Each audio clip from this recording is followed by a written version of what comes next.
So it seems deltaforce is the new hot topic in the mobile gaming scene, and after playing it for a few days, I can confidently say myself, the game is very solid and is very well made. Mobile gaming scene has been stale for a while, so this has been something that's been a long time coming. Only really Arena Breakout has been the big new title that's come out in the last year plus, unless you consider Bloodstrike, which I personally don't play, so I won't be considering that, but I know that is another semi-big title that a lot of people have been playing recently. However, now that deltaforce has finally made it to Rival, and although it is limited to China only, there are a lot of people internationally that are playing it currently, again myself being one. Main question is, how do these heavyweights stack up against each other, and is Arena Breakout in trouble? Deltaforce is developed by Timmy Studios, and they offer two very distinct but separate modes. First one being the extraction-based tactical mode, where players basically go in and look for items, look for players, gunfights, things like that. It's the same thing as you do in Arena Breakout, except it's a little less realistic. Along with that, they also do have a battlefield mode that is large scale, and it has things like tanks, different operators, specialists. Also, there are specialists in the extraction mode, which does make it a little bit different from Arena Breakout. Another thing that's not even in the game right now, but I believe is coming soon, is the campaign mode, which is a third entirely separate mode that will focus around a single player story mode. Yeah, there's a lot to do in deltaforce, so if you get bored in one mode, there's always going to be something else you can do in the other two modes. And also with deltaforce, players will get a blend of realism and accessibility.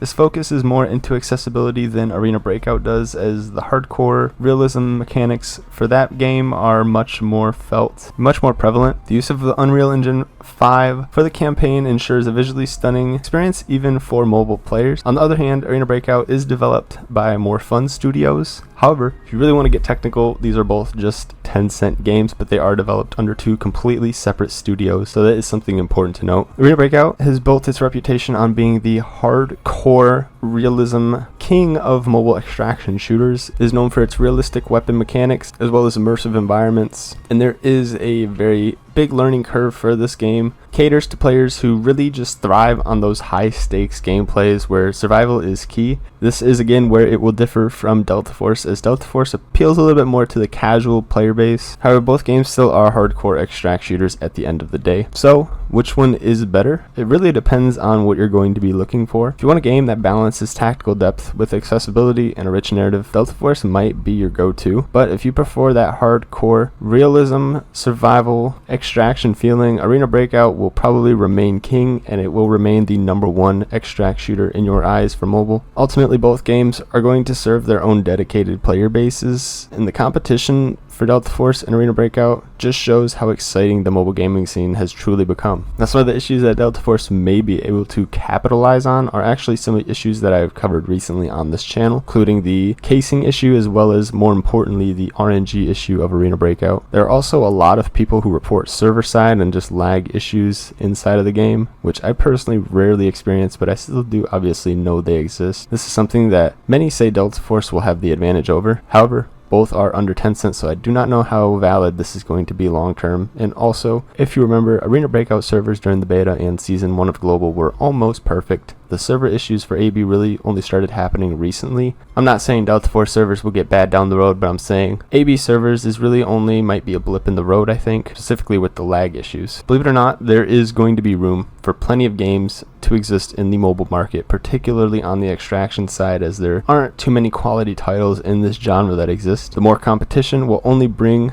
the best out of both Arena Breakout and deltaforce, and who knows, this may even bring new fire out of Lost Light for some new banger updates for that game as well. Though there are a few people that watch me that like playing that game. I don't post it ever, but it is another solid quality title in the extract space. As a consumer, we really can only see this as a win, but I am interested to see which side you guys will lean toward, or if you guys will be enjoying both. Personally, I'm going to make time for both. When I go broke in Arena Breakout, I'm going to switch over to deltaforce, check Deke on Arena Breakout while I play deltaforce, and then when I go broke in deltaforce, I'm going to do the same exact thing. I'm going to switch over to AB and just kind of do trades on deltaforce while I get my money back up. Again, I'm very interested to hear what you guys have to say for this, but with that, I am going to head out. Thank you guys so much for stopping by this video. Drop a like, subscribe to the channel if you guys are new. I post tons of mobile gaming content. Yeah, we'll see you guys later.